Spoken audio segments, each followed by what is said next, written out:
بسم الله الرحمن الرحيم، والصلاة والسلام على رسول الله صلى الله عليه وسلم النبي الأمين. بناتي واخواتي وحبايبي، ازيكم عاملين ايه؟ يا رب تكونوا بخير.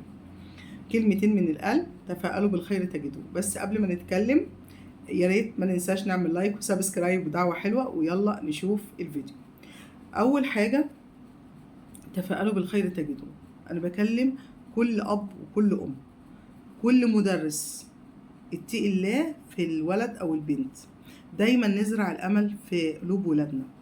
المدرس كفيل كفيل كفيل ان هو يفتح الابواب المتقفله للولد او البنت في بدايه المرحله الثانويه، وكفيل ان هو يقفل والعياذ بالله الباب في عينيهم وفي حياتهم لما يدخل المرحله الثانويه.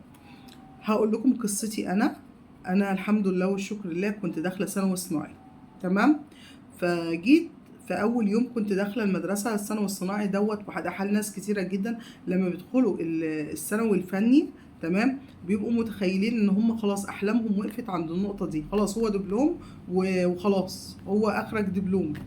فانا لما دخلت المدرسه عمري ما هنسى المدرس دوت، ربنا يجازيه كل خير. كان اسمه استاذ طارق. الراجل دوت كنا 3 فصول في قسم الزخرفه. قعدنا في المرسم. عايزه اقول لكم، قال لنا احنا مش اقل من الثانوي العام، بالعكس احنا هنا هوت انت عندك ماده علميه مع ماده فنيه انت بتدرسها. تدرس عندي في المرسم الزخرفه والرسم بتفاصيلها، بكل التكنيك بتاعها، بكل دقه. عايزه اقول لكم ورانا مشاريع معموله على الحيطان، قال لنا ده شغل زمايلكم. وعايزه اقول لكم ان الشغل دوت ما يقلش حاجه في الكفاءه والقدره عن شغل كليه فنون جميله وفنون تطبيقيه.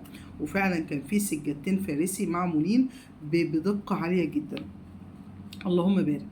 عايزه اقول لكم قال لنا كلام، قال لنا انتوا مش اقل من الثانويه العامه، انتوا مش اقل من الثانويه العامه. وده اللي فعلا ربنا كرمنا ورزقنا من فضله فيه. قال لنا انتوا مش اقل من الثانويه العامه، انت لو ذاكرتي واجتهدتي في الصناعي هتقدري تدخلي كليه، هتقدري تدخلي معهد عالي، هتقدري تدخلي معهد فوق متوسط اللي هو سنتين بعد الدبلوم. قال لنا انتوا ليكوا كليات فنون جميله وفنون تطبيقيه، وليكوا كليات تربيه، ليكوا كليات كتيره جدا، ليكوا معاهد عاليه. عايزه اقول لكم فتح لنا الابواب المتقفله.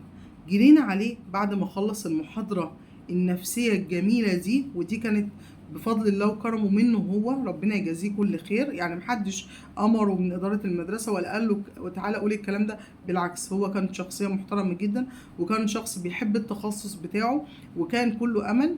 وعايزه اقول لكم والله العظيم الدفعه بتاعتنا دي اتخرج منها كميه ناس ما شاء الله لا قوه الا بالله، ملء السمع والبصر زي ما بيقولوا.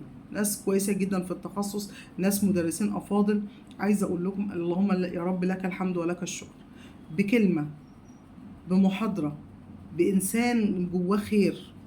يعني بوجه كلامي للمدرسين، بوجه كلامي للاب والام، بوجه كلامي لكل قريب لحد دخل دبلومات او دخل الثانوي الفني، سواء صناعي او تجاري او فندقي او زراعي.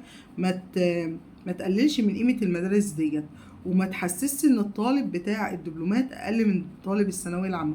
بالعكس، بسم الله ما شاء الله لا قوه الا بالله، في طلبه بتبقى افضل كمان من طلاب الثانويه العامه. انا كان عندي واحده صاحبتي دخلت ثانوي عام، وعايزه اقول لكم ربنا يوفقها يا رب ويوفق الناس كلها. بعد الثانوي العام دخلت كليه زراعه، وجات للشغل سوق العمل. اشتغلت مدرسه زراعه في مدرسه ثانوي.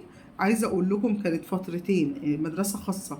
وعايزه اقول لكم ان هي كانت بتتعب جدا، وكانت بتقول لي باللفظ: انا لو اعرف ان طريقك اخره كده كنت مشيت وراكي، ولو اعرف ان طريقي كده كنت مشيت، ما كنتش مشيت الطريق ده بتاع الثانويه العامه.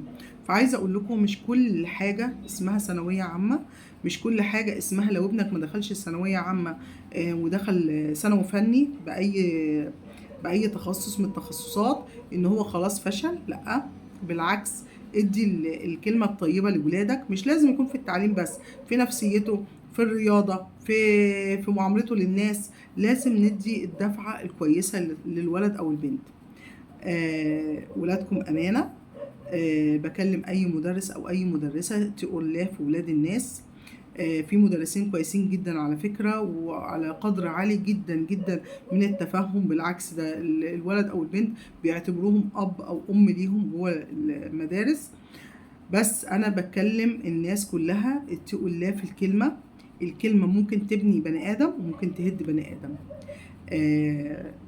كلمتين من القلب، ازرعوا الامل في قلوب الناس. الكلمة الطيبة صدقة. ما ننساش نعمل لايك وسبسكرايب ودعوة حلوة، واستودعكم الله الذي لا تضيع ودائعه. مع السلامة.